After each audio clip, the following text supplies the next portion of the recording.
Continuing now with our lead story, email gate. Hillary Clinton, once again, a controversial situation. Join us in Washington, Miss Laura Ingraham. So here my debate with Dr. Goolsbee, and you say?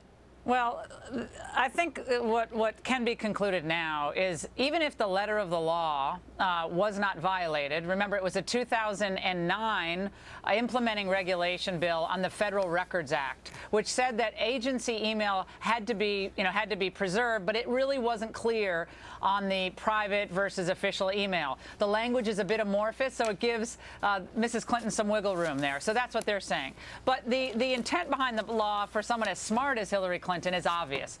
We want integrity in the record-keeping process. The gatekeeper should be the State Department, not the individual who's working for the U.S. taxpayers, in this case, of course, Mrs. Clinton. So the problem with the analysis is that it's the transparency, it's for historical purposes, it's for congressional oversight purposes, that the individual who's subject to the regulation is not determining what emails are preserved and what emails are not preserved. If she chose to go private, which she did, and I think Colin Powell did some of that too when he was Secretary of State, she had to preserve them all, and I don't think there's any debate about that.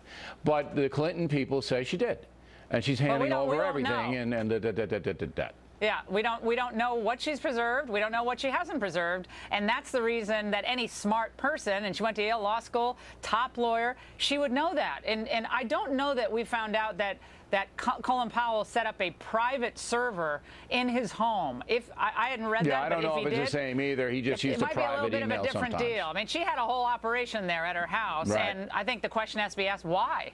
Why did you do that? Okay.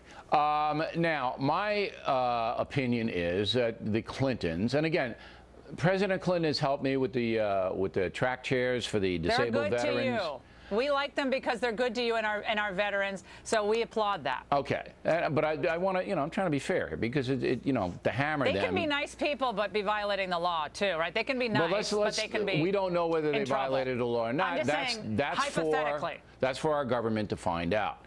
The Inspector General has to find that out, but he'll do it in 6 years. But what I do believe, I really believe this, is that they both have a sense of entitlement, that they don't have to go. Of course they do. They don't have to go by the same rules that everybody else has to go by. Yeah, well, Bill, that's like, it's snowing out. Yes, the Clintons have a sense of entitlement. Okay, but everybody doesn't believe that. You just heard Dr. Goolsbee say, look, they're not different than, well, maybe I'm putting words in his mouth. But it doesn't seem to upset people, some people, that they do have a sense of entitlement. They do operate the way they want to. Right. Let's just see. Okay. So the Clinton Foundation gets all this money from foreign governments, foreign entities, kind of skirting the rules there. Yep. After the White House made it clear what had to be done, they kept doing it. They have one set of rules for how they operate and another set of rules for the way Republicans are supposed to operate. And they're not equal opportunity critics on this stuff. So Hillary can claim damsel in distress status right now. Say, oh, the vast right-wing conspiracy is after me. But last time I checked, Ron Fournier of the, I think he's National Journal, he was with AP, he's out there saying... Well, you heard Axelrod and what's his name? Right. They're saying this could disqualify her from serious consideration. Well, all I'm saying is serious people are looking at this and saying, gosh, what else is going to be found out? What other shoe will drop? Maybe there's nothing in the emails, but she's not the one to determine what emails get turned over and what emails don't. That's Inspector General has got to go in and got to look at the dopey machines and devices and find out what the hell's going on. Right. But here's my question.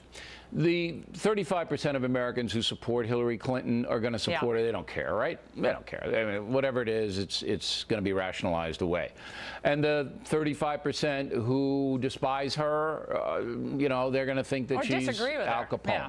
But it's then that 30% in the middle who aren't ideologically engaged, who a lot of them are low information voters, they don't know anything. They're going to have to decide the election of 2016. And I'm putting forth that I think the sense of entitlement that the Clintons have is going to hurt them among the regular folks. I think. I could be wrong. Yeah, I think you're onto a great point. One set of rules applies to the regular people who don't have hundreds of millions of dollars and aren't incredibly well connected and protected by mostly a compliant media, and the rest of America has to live under these rules. Okay, so I think that's a problem. I think, Bill, something else you've touched on is that Hillary is going for the woman's vote, right? Right. She's going to go for that sweet spot of the women's vote. Last time around, there's a 20% gender gap with Romney and Obama. But here's another wrinkle on this. In 2008, Hillary barely won a majority of the women's vote, barely 50%. There's a bit of a generational divide here among younger women voters and older women voters who I think are going to go for Hillary. But the married women turned out more for Romney, 7% gender gap going the other way in 2012. So she's going to try to do this whole pay inequality and women's voices and women in politics is great. But I think in the end, that generationally things have changed. And for married women, I don't think they're going to buy a lot of the, Hillary's so put upon narrative that they're going to try to sell. I don't think they're going to buy it. All right, Laura Ingraham, everybody.